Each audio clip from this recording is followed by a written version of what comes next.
কাদেরকে আল্লাহ তাআলা এই রোজার ব্যাপারে ছাড় দিয়েছেন, কারা চাইলে রোজা ভাঙতে পারবে। ফরজ রোজার ব্যাপারে কেউ কেউ কেউ আছে তারা ছাড় পায়, তারা কারা?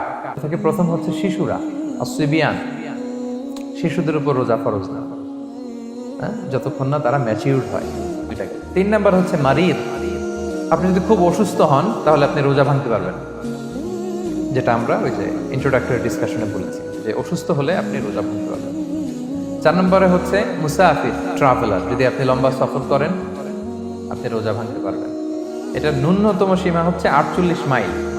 তাই বলে কেএল থেকে পেনাং যাচ্ছেন আর রোজা ভেঙে ফেলবেন, এটা করা যাবে না। আবার এখানে যদি আপনার সফরের পেরেশানি থাকে, খুব কষ্ট, তাহলে আপনি এই সুযোগটা নিতে পারবেন। কিন্তু আল্লাহ বলেছেন ওয়া আন তাসুমু খায়রুল লাকুম ইন কুনতুম তা'লামুন, যদি তোমরা রোজা রাখো এটাই তোমাদের জন্য কল্যাণ, যদিও আমি ফ্লেক্সিবিলিটি দিয়েছি।